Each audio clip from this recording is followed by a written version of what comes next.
Bonjour à toutes et à tous ma team Kiefer, j'espère que vous allez bien. Aujourd'hui pour cette nouvelle vidéo on se retrouve comme prévu pour un grand bilan des éliminatoires pour la zone Europe de la Coupe du Monde 2022 destination Qatar. Donc on a fait énormément de vidéos sur tous les gros matchs tout simplement à chaque fois avec les grosses nations telles que Allemagne, Angleterre, Italie, tout ça pour en tout 3 matchs de qualification par équipe à peu près. Et donc j'ai eu vraiment des bons retours, donc je tiens énormément à vous remercier pour votre audience que vous m'avez accordée tout simplement durant ces phases éliminatoires. On continuera, donc ça sera en septembre prochain les prochaines phases éliminatoires. Je vous rappelle que ces phases éliminatoires, on les suivra en intégralité sur ma chaîne YouTube, donc n'hésitez pas à vous abonner, à activer la cloche des notifications pour ne rien louper et pour pouvoir être tenu au courant de la tenue des matchs, les vidéos pronostics, les vidéos résumées, tout ça sera dispo sur la chaîne, donc n'hésitez pas à vous abonner. On suivra bien sûr également la Coupe du Monde 2022 au Qatar en intégralité. Avant cela, on aura l'Euro 2021 qu'on va suivre bien sûr en intégralité de juin à juillet, sous forme de vidéos avant-match pronostics des scores et les cotes en ligne et tout ça comme on a l'habitude de faire, les vidéos résumées des plus gros matchs et les vidéos bilan, évolution des classements, tout ça. On fera également un partenariat avec l'entreprise ccup.io pour des concours de pronostics pour vous faire gagner des cadeaux, donc n'hésitez pas à vous abonner à ma chaîne pour ne rien louper de tout ça. Allez, c'est parti, on se recentre sur les bilans classements qu'on regarde donc aujourd'hui. Donc certaines équipes ont fait que 2 matchs, d'autres en ont fait 3. C'est parce qu'on a un nombre d'équipes impair pour pas mal de groupes. Groupe A, on n'a pas réellement eu de surprise. Dans ce groupe A, le Portugal est bien en tête. Ils se sont malheureusement pas imposés face à la Serbie, face à une erreur d'arbitrage. Mais Portugal en première position, donc c'est plutôt logique. 7 points pris, c'est plutôt pas mal. 3 buts concédés, c'est beaucoup quand même. 2 face à la Serbie notamment.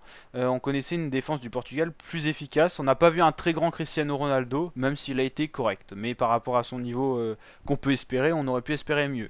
La Serbie débute très bien. Moi, je la voyais bien en deuxième position du groupe, aller chercher les barrages. Attention à la Serbie qui peut encore finir première du groupe.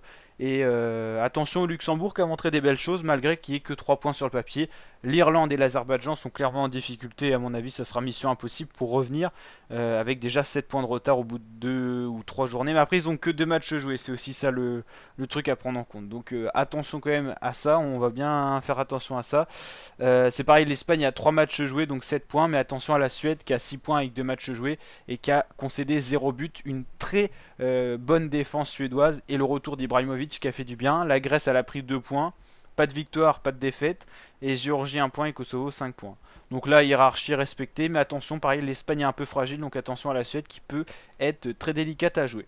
Groupe C, logique, l'Italie, la Squadra Azzurra en tête avec 0 but concédé, c'est des matchs solides qu'elle a livrés. C'est pas une grande attaque non plus, mais elle a pris des points comme il le fallait, donc c'est une des meilleures équipes dans ces phases éliminatoires pour l'instant au cumul de points et au niveau statistique. Hein. Globalement, 0 but concédé, 6 buts marqués, 9 points, c'est correct, c'est très très bon même. La Suisse logiquement en deuxième, Irlande du Nord, Bulgarie et Lituanie un peu en dessous, c'était logique également. Groupe D, la France en tête.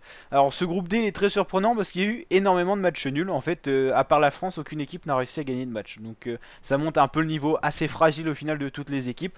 Malgré que l'Ukraine est la deuxième position, seulement parce qu'elle a joué 3 matchs. Donc la Finlande a quasiment fait pareil que l'Ukraine, sauf qu'elle a 2 matchs joués. Bosnie et Kazakhstan qui sont en difficulté. Mais tout reste possible dans ce groupe. Il n'y a que 2 points d'écart entre le deuxième et le cinquième, le Kazakhstan, qui a quand même accroché le match nul face à l'Ukraine. Ce qui est un très bon résultat pour cette petite équipe.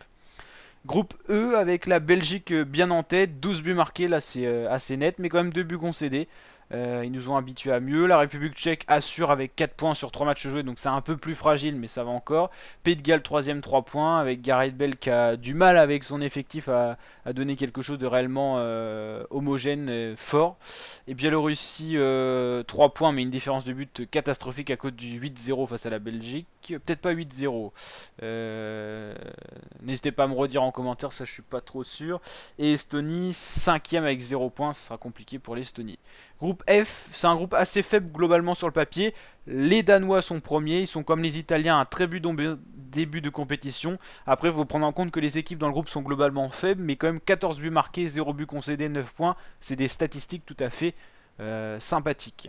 Là, tout le monde a joué 3 matchs, donc c'est assez sympa à lire comme classement. L'Écosse deuxième, l'Écosse qui se retrouve un peu. Israël, Autriche, île Féroé, Moldavie. Ça reste encore ouvert, mais le Danemark s'impose bien en première position. Donc là, normalement, il n'y aura pas de souci pour eux pour les qualifications. À surveiller pour Écosse, Israël, Autriche qui sont très serrés. Il Féroé et Moldavie sont déjà, je pense, sortis de la course. Groupe G, une petite surprise, c'était les Turcs qui s'étaient imposés 4-2 face aux Pays-Bas. Ils sont premiers du groupe. Donc là, c'est une première surprise, mais pas vraiment parce que moi, ça fait déjà longtemps que je vois les Turcs qui commencent à émerger avec un très très bon niveau. Attention à eux à l'Euro 2021. Ils commenceront leur match face à l'Italie. Ils pourraient surprendre. Les Turcs sont très bons. Le troisième match, ils n'ont pas trop assuré face à la Lettonie parce qu'ils avaient pas mal de cas de Covid. Un effectif qui a beaucoup joué, donc fatigué. Mais les Turcs, je pense que c'est les favoris du groupe maintenant avec ce qu'ils nous ont montré, avec des Pays-Bas qui sont pas mauvais, mais les Néerlandais, ils auront du mal face aux Turcs, hein. Clairement, les Turcs, c'est quand même, je pense, la grosse révélation.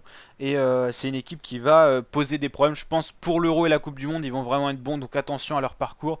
Je les vois vraiment très très bons. Le Monténégro qui se débrouille pas mal aussi de son côté. Quasiment égalité de points. Enfin, égalité de points avec les Pays-Bas, mais ça joue à la différence de but. Norvège, 6 points, ça va encore. Lettonie, Gibraltar se décroche du mauvais côté. Le groupe H, alors ça avait mal commencé pour la Croatie qui retrouve la première position parce que les Russes, bah, ils se sont inclinés tout simplement lors de leur dernière rencontre. C'était une défaite surprise en plus. Les Slovaques, 5 points, ça reste possible pour eux. Le Chypre qui a bien démarré avec 4 points pris. Slovénie, 3 points et Malte, 1 point.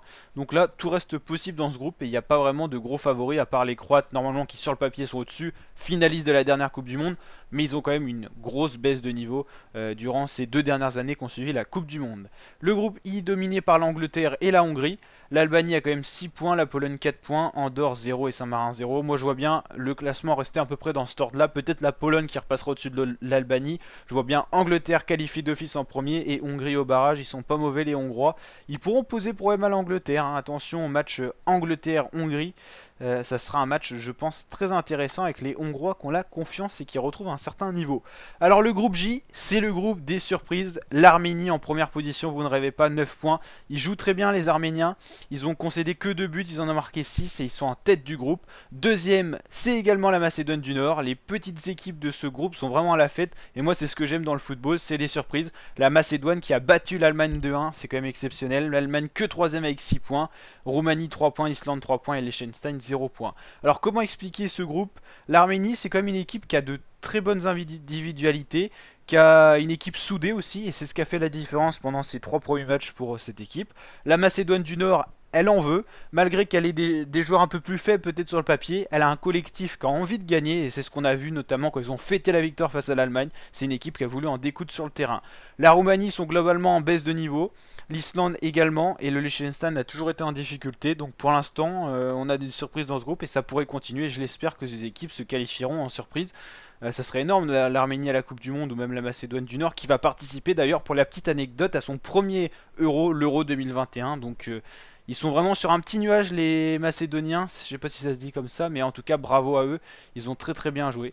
Et donc voilà pour ce bilan complet, s'il vous a plu n'hésitez pas à liker la vidéo, la partager, surtout vous abonner pour nous soutenir, on est bientôt aux 18 000 abonnés, c'est un beau cap, on se dirige vers les 20 000, je compte sur vous pour partager la chaîne, vous abonner, rejoindre notre communauté et qu'on kiffe ensemble pendant cette période qui est pas forcément facile avec cette épidémie, mais le sport est quand même là pour nous changer les idées, donc bon courage à tous, je vous souhaite à toutes et tous bonne santé et on continue comme ça la team, on éclate tout sur YouTube, on bombarde et je vous dis à très bientôt pour de nouvelles vidéos. Ciao les fratés.